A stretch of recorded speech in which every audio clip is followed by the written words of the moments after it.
Good morning everyone. Our topic for today is breast cancer. Breast cancer is one of the most common malignancies in women, and a woman who lives for up to 80 years has 1 in 8 chances. Out of 8 women, 1 woman will develop a breast cancer. So it's predominantly seen in postmenopausal women, but that doesn't necessarily mean it's not seen in premenopausal women, but it's more common in postmenopausal women. So this is one of the unfortunate dividends of a woman growing old. And breast cancer follows lung cancer. That is, it's second to lung cancer in terms of mortality in women. And most of the breast cancers are adenocarcinomas, which we'll be talking later. So a small classification at your level, this is how we go for it. One is carcinoma in situ. By now you know what is carcinoma in situ. It is a malignancy but confined within the basement membrane. It has not breached the stroma and spread beyond the glands, beyond the ducts into the stroma. Okay, so that is DCIS, that is ductal carcinoma in situ, and lobular carcinoma in situ. Then comes invasive carcinoma.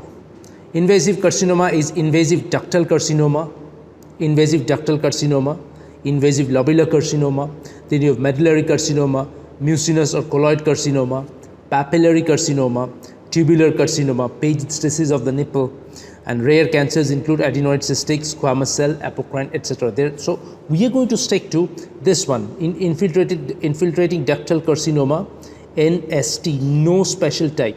No special type, and these are the special types. These are considered to be the special types. One is NST or NOS, that's not otherwise specified, or NST, no special type. Then you got these ones, the medullary, the mucinous, papillary, tubular, etc. These are considered to be the special type. So when it comes to the location which I have mentioned, forget this one, breast overlapping and unspecified, maybe breast associated with other malignancies. But if you consider only the breast, and divide them into various quadrants, which I recall what I've told you in the last class, that upper outer quadrant is the site where maximum breast cancers occur.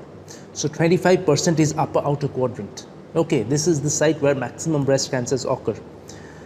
This is followed by upper inner quadrant. Then you have low outer quadrant, lower inner quadrant, central portion of the breast that is behind the nipple and areola. Okay, so upper outer quadrant is the site in the breast where maximum malignancies occur. Okay, and when we talk about at the cellular level, if we talk about cellular level, what is the cell of origin? That is TDLU, or terminal duct lobular unit. So this is at the anatomical level, or rather at the gross level, the location where tumors arise, the quadrant rather. And at the cellular level, if an examiner asks you or someone asks you what is at the cellular level, which is the site which are the cells from where malignancies predominantly occur, so this must be at your fingertips, TDLU, terminal duct lobular unit. So coming straight to the risk factors, very important from your exam point of view. Risk factors for breast cancer is very, very, very essential from your exam point of view. First is age. Age. How old is the woman? It peaks at 7th to 8th decades of life, and thereafter plateaus. It peaks at 7th to 8th decades of life, following which it plateaus. And breast cancer is very rare in young women. Breast cancer is very rare in young women. But does this mean that before this age breast cancers do not occur? They peak, yeah, of course. Breast cancer is predominantly a postmenopausal cancer, and a woman reaches menopause around 50 or 55, probably at the most 60 years of age. So women at that age are vulnerable to develop breast cancers, but it peaks at 7 to 8 decades of life, following which it plateaus. Younger women, premenopausal women, yes, they do develop breast cancers, mostly hereditary breast cancers, and which we'll be talking in a short while. And breast cancer before the age of 25 is actually very, very rare. Age at menarche. Age at menarche. When does the lady attain her menarche? The earlier the lady attains her menarche, the more chance of her to develop breast cancer, especially at 11 years of age. If she, or before 11 years of age, if she develops menarche, she has an increased chance of developing breast cancer. Consider two girls, not ladies, I'd rather use the word girls, who attain menarche at the age of 14 years. So before the age of 11 years, if a girl attains her menarche, she in subsequent period of her life or in near future may develop a breast cancer. She is exposed to the risk of developing a breast cancer rather than a girl who attains menarche at the ripe age of 14 or 15. Her chance is comparatively less. Doesn't mean that she will not develop breast cancer. There are so many factors that play a role. Okay, remember that.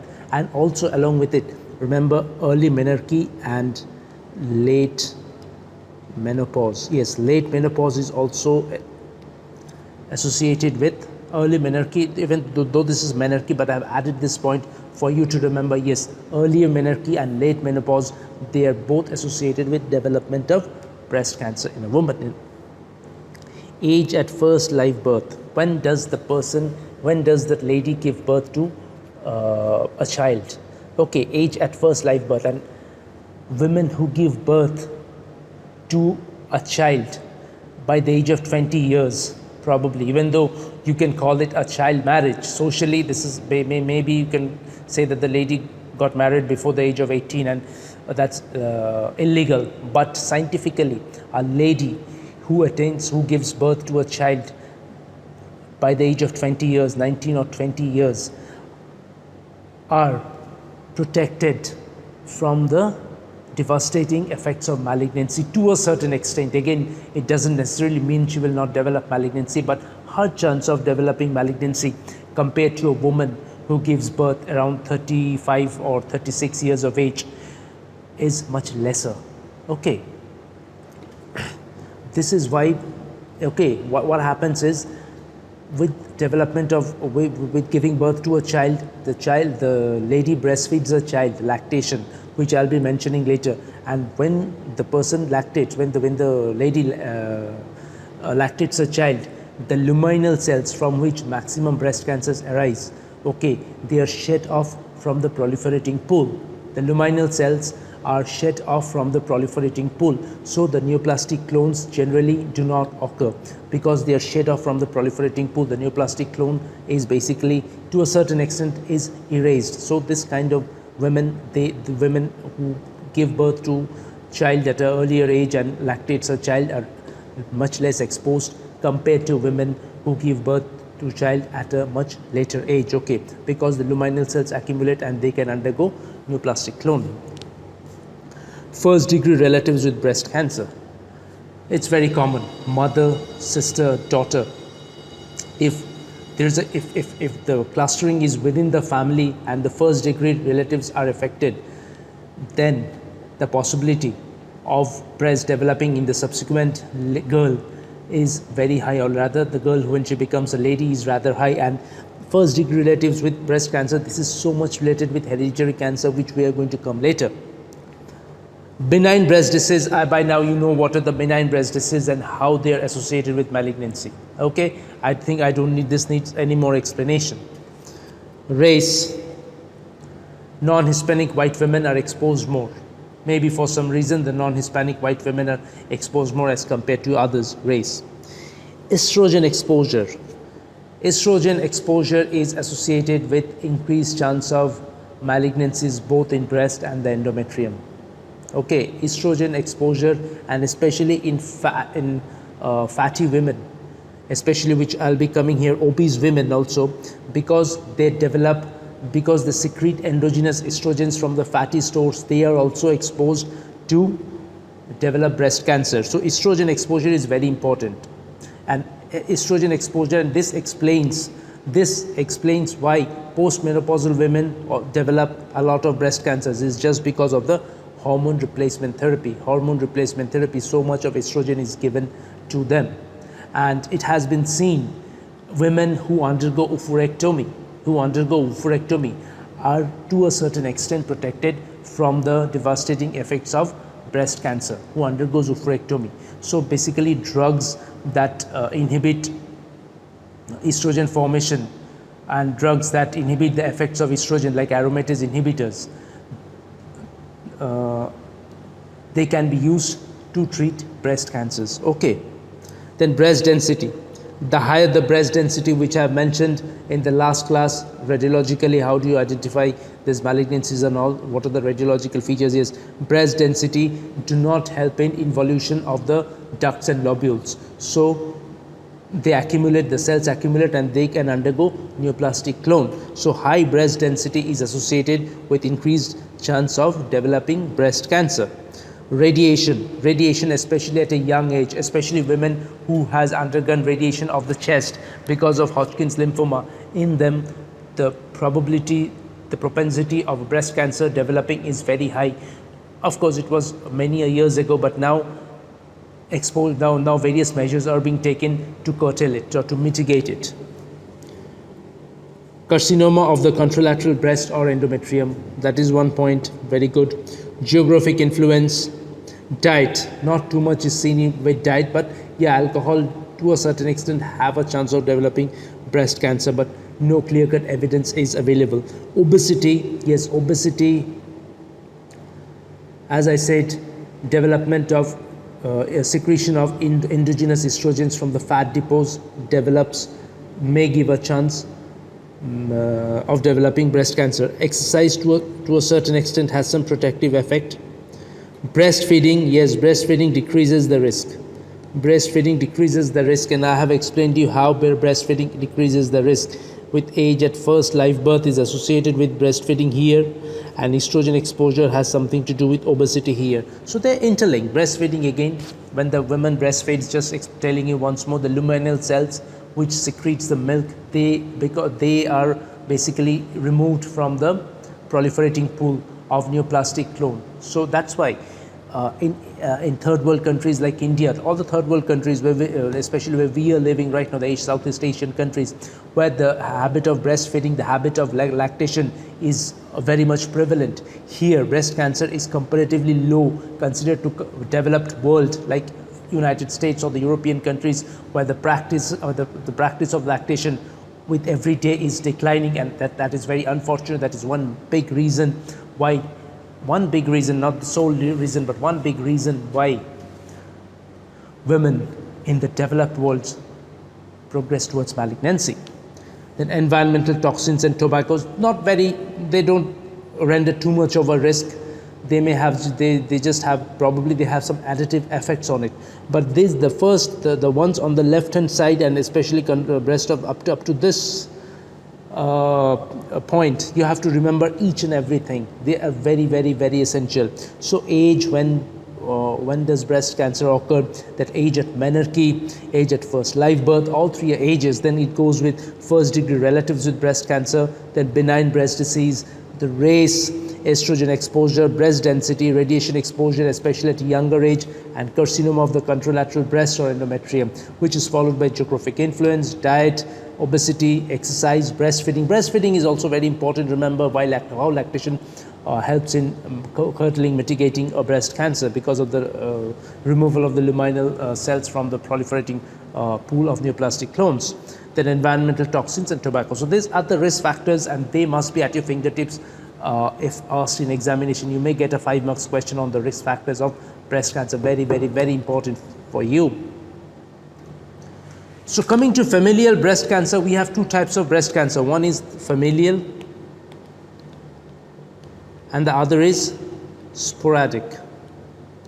So familial breast cancer is the one that we are very concerned about.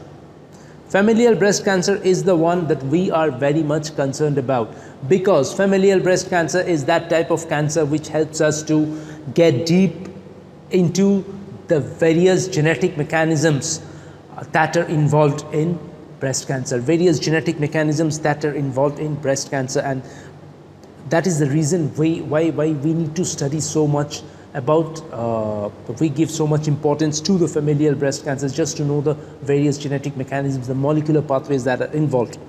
So first and foremost thing what you should know, what I told you over here is the first degree relatives, and now this is very much related to the familial breast cancer here. First and foremost thing is familial breast cancers occur because of inheritance of various susceptibility genes. Inheritance of various susceptibility genes. Okay, and what are the susceptibility genes? They are predominantly the tumor suppressor genes, and the most important are BRCA1 and BRCA2. These two are very essential, these two are very important, BRCA1 and BRCA2, which will be coming later. Okay, others are TT53, CHEK2, LKB1, ST11, ATM, like ataxia telangiectasia gene, then there are many others. So the most important one is BRCA1 and BRCA2. So these are susceptibility genes. So these are basically susceptibility genes, inheritance of susceptibility gene, and they can also be this can also be seen as single gene disorder. One single gene which can give rise to breast cancer. Maximum percentage is BRCA, okay, 52%. Affected first degree relative, early onset along with multiple cancers. So what are the features of familial breast cancer? The first degree relatives will be affected. Again, very simple to remember, first degree relatives, mother, sister, daughter, like that's how it happens. Mother, sister, daughter. So all the first degree relatives related to blood basically, they are affected. Okay, one more feature of breast cancer is early onset cancers. Not postmenopausal, not 60, 70 years or 80 years, but early onset, premenopausal. They occur at a very young age in contrast to most of the postmenopausal cancers. Okay, so younger age of presentation, multiple cancers, which we'll be talking now, BRCA1 and BRCA2. They are not only associated with breast cancers, but they are also associated with ovarian cancers. They are associated with pancreatic cancers and prostatic cancers. Now you may ask one question, why prostate? What has prostate to do here? We are talking about the anatomy of a woman who do not have any prostate. The thing is, breast cancer and ovarian cancer are common to women. Ovarian cancer, I would say, common to women. I'll come. Why did I say so? Pancreatic cancer is common to both men and women. Now, breast, yes, gender is very important. 99% of the tumor happen in women, but 1% men are also affected by cancer in the breast, and BRCA2 is very commonly implicated in that, not BRCA1. BRCA2 is very commonly implicated in that. BRCA2 is seen in at least 15 to 20% of male breast cancers, along with prostatic cancers and pancreatic cancers. Okay. They are all tumor suppressor genes. I mentioned here tumor suppressor genes, and this explains why the mode of inheritance is autosomal dominant. They are all tumor suppressor genes whose main role is DNA repair and maintenance of normal integrity of genome. DNA repair and normal integrity of genome. I've written it's maintenance of normal integrity of genome. So tumor suppressor gene, their main function is DNA repair. If the DNA undergoes any damage, they will undergo repair. That's the function of this tumor, and maintenance of the normal integrity of the genome. Recall what you have studied in your plagia. Okay.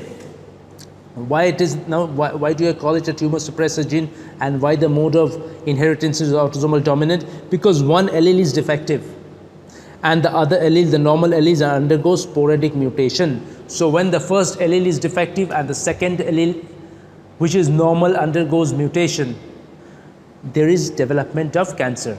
Some mutator phenotype arises which are very much predisposed to develop neoplastic clone. That's how it happens. Recall Knudsen's two-hit hypothesis in neoplasia. Retinoblastoma is a typical example. Retinoblastoma gene is a typical example of this, though we are not studying here. RB gene in neoplasia, that Knudsen's two-hit hypothesis, it has been taught to you, I guess. So one gene is defective, one gene is normal. When the second gene undergoes mutation, a mutator phenotype arises, a mutator protein arises, which is predisposed to develop malignancy. This proves that these genes are tumor suppressor genes and their mode of inheritance is autosomal dominant. So the most important character of familial breast cancer is susceptibility genes. These are the various susceptibility genes. Then affected first degree relatives, mother, sister, daughter. They have early age of onset and multiple cancers like tumors in the ovary, tumors in the pancreas, tumors in the prostate, etc., etc. This is autosomal dominant trait because they are tumor suppressor genes and the mode of inheritance is autosomal dominant. The main function of this tumor suppressor genes is DNA repair and maintenance of normal integrity of the genome. Okay, and why it is called autosomal? Why they are tumor suppressor genes and why there is an autosomal dominant mode of inheritance? Because one allele is defective and the normal allele undergoes some kind of sporadic mutation. Okay, so the new tumor suppressor genes include BRCA1, BRCA2, TP53 and CHEK2 along with others. So coming to the etiology and pathogenesis, this is what you must remember. This is taken from the Robbins and you can go through Robbins also. So BRCA1 is located on chromosome 17q21, associated with familial breast and ovarian cancers. What is the percentage of single gene hereditary cancer? Around 52%. And the breast cancer risk by the age of 70 is 40 to 90%. Okay, others associated cancer include ovarian, male breast cancers, yes, but lower than BRCA2, prostate, pancreas, fallopian tube. So this is how you have to sum all the tumors up. Okay, and mostly these tumors are poorly differentiated. BRCA1 tumors are predominantly ER negative, which we'll be talking later, estrogen receptor negative, HER2 positive tumors. They are poorly differentiated, have medullary features like syncytial pushing borders and all with lymphocytic response. Okay, then comes BRCA2. BRCA2 is also associated with familial breast and ovarian cancers, and this is very much associated with male breast cancer, which I have told you, along with ovarian cancer, prostate, pancreas, stomach, melanoma, gallbladder, bile duct and pharynx. So see, this is what I told you over here. Multiple cancers. This is an example of multiple cancers. Look at the other associated cancers. They are multiple. They are more multiple cancers. Okay, then comes TP53, which is known as Li-Fraumeni syndrome. Li-Fraumeni syndrome. And look at the number of associated cancers over here: sarcoma, leukemia, brain tumors, adrenocortical carcinoma and others. So these patients are exposed to not only to breast or ovarian cancers but various other cancers. Who inherit this particular defective genes are exposed to various other cancers too. And then lastly comes CHEK2, associated with prostate, thyroid, kidney and colon cancers. Okay, so at least remember the name of the cancers they are associated with, then it will become easier for you. And remember what are their functions: DNA repair and maintenance of normal integrity of the genome. Okay, so what comes under normal integrity of the genome? All this comes under maintenance of normal integrity of the genome. Okay, and remember where they are located, the gene and the name of the cancers, the predominant cancer which they cause along with the associated cancers. Okay, so that's how you have to remember, and at least remember the name of the genes. It's very important for you. The more you express in the paper, highlight them, underline them, the more you expose yourself to getting good marks. So you have to spread your tentacles. So coming to the major genetic pathways, and this is where I'm going to finish my class for today, for you to understand better because you have to study. So because of the diverse histology of these tumors and various methods of treatment and various responses to treatment, prognosis and outcome. Okay, outcome and prognosis. The genetic pathways are divided into three types. One is estrogen receptor positive pathways. Okay, ER positive pathways, somehow it's not coming. ER positive pathways or ER positive cancer. Then you have ER negative cancers. Then you have ER negative cancers. Okay, and last is HER2 negative cancers, ER negative, HER2 negative cancers. Okay, so this is ER positive, HER2 negative cancers, which is seen in 50 to 60% of cancers. They arise by the dominant pathway of cancer mechanism, and they are predominantly ER positive and HER2 negative cancers. Okay, they undergo various chromosomal anomalies. The various chromosomal anomalies that are seen in case of ER positive cancer is defective chromosome IQ, or gain of chromosome IQ and loss of chromosome 16q. There is gain of chromosome 1q and there is loss of chromosome 16q. Okay. Now these particular lesions, they are predominantly associated with germline mutations of BRCA1. They are predominantly associated with germline mutations in, something is wrong with the writing. They are predominantly associated with germline mutations of BRCA2, not BRCA1, germline mutations of BRCA2. Okay, and this particular chromosomal gain and loss, this particular chromosomal anomalies are also seen in flat epithelial atypia. Recall I have taught you flat epithelial atypia, the benign lesions, and also in atypical ductal hyperplasia, which indicates that flat epithelial atypia and atypical ductal hyperplasia, which goes into ductal carcinoma in situ, flat epithelial atypia and atypical ductal hyperplasia are precancerous lesions. Okay, then it progresses to invasive cancer, ER positive, HER2 negative cancer. ER positive, comparatively ER positive cancers have a better prognosis. Why they are called ER positive is because the genes that are present in this cancer is dominated by or is regulated by ER, estrogen receptor genes. And why they are called luminal, because the gene that is present in this type of cancer resembles those genes which are present in the luminal cells of the breast, normal luminal cells of the breast. That is why they are called as luminal cancers or ER positive, HER2 negative cancers. Then comes ER negative cancer. ER negative cancer, which may be HER2 positive or may be HER2 negative. ER negative cancer, negative pathways, which may be HER2 positive or HER2 negative. So there is amplification of the HER2 here. There is amplification of the HER2 along with germline TP53 mutation, that is leaf-Fraumeni variant. Okay. And HER2 amplification, germline TP53 mutations are also seen in atypical apocrine adenosis. So the precursor lesion for this type of cancer is atypical apocrine adenosis, because these mutations are also seen in atypical apocrine adenosis, and from atypical apocrine adenosis it goes to DCIS, ductal carcinoma in situ. So these are, it may be HER2 positive or HER2, no, sorry, it's not HER2 negative, actually this is HER2 positive but ER negative. Okay. And finally we come to the last one, where there is BRCA1 inactivation. These are ER negative, HER2 negative, means their genes doesn't resemble that of estrogen receptor genes, neither there is HER2 amplification, neither there is HER2, that is human epidermal receptor 2 amplification, and they constitute 15% of cancers. They are called basal-like, means the tumors, which is the basal cells, the myoepithelial cells. So their markers are similar to that of the basal cells or myoepithelial markers in the breast, like P63, cadherin, etc. And they do not have any well-known